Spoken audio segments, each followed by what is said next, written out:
Кога сакав да учам високо образование, не ми беше дозволено.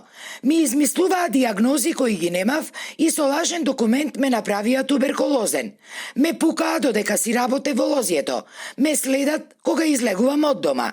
И се само заради тоа што се декларирам како македонец од Пиринска Македонија. Вознемирено раскажува Кирил Тилев, председател на Омо Илинден од Бугарија. Тој смета дека Македонија никако не смее да го отвора уставот за да ги стави бугарите во него, бидејќи, како што вели, бугарите веќе ги имаат сите права во Македонија, а и нема да запрат на тоа, туку ќе бараат уште повеќе. Бугарите не запираат пред ништо. Само и само да могат да не уништуваат, да клекнеме и както и јас така го определувам, Република Македонија си молчи, бугарите си настапуваат, влезнаја во Република Македонија и там во центарот на Скопје викат вие сте бугари и така натаму. Те на бугарите не може да им имаш вера. Те са така воспитувани национал шовинизам, че това трудно че се искорени Бугарија.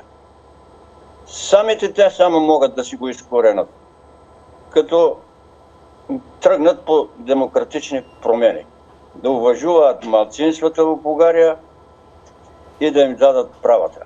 Кога станува збор за асимилаторските политики на Бугарија врз македонците, особено во последниве години, во ништо подобра состојба не се ни нашинците кои живеат во Албанија. Тие се жртви на нескриените брутални методи на Бугарија со уцени, закани и подкупи, карактеристични за 19 век, да се попишуваат како бугари.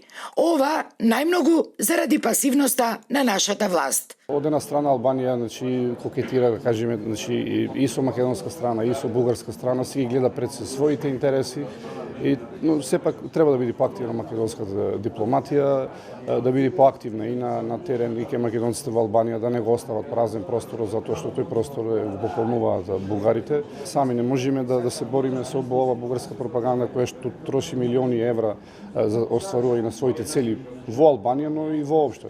Затоа му се битни ние македонци во Албанија на Бугарија како инструмент за докусурување на Македонија. Ова што ни се случува сега, бугарската политика го работи веќе 200 години, но денес наиде на исклучително плодно тло. Смета веде председателот на граѓанската иницијатива НЕИМА Илија Богатиновски и додава: Европските права постојат веќе на малцинството веќе 30-50 години. Ние не бараме ништо ново, туку сакаме тие европски права да важат и за македонците пород во соседните земји околу Македонија. Инаку, ова беа само дел од излагањата изнесени на годинашниот 23-ти поред Семакедонски собир, организиран од граѓанската иницијатива НЕИМА, а кој традиционално се одржува по повод 4 февруари, денот на раѓањето на македонскиот идеолог Гоце Делчев.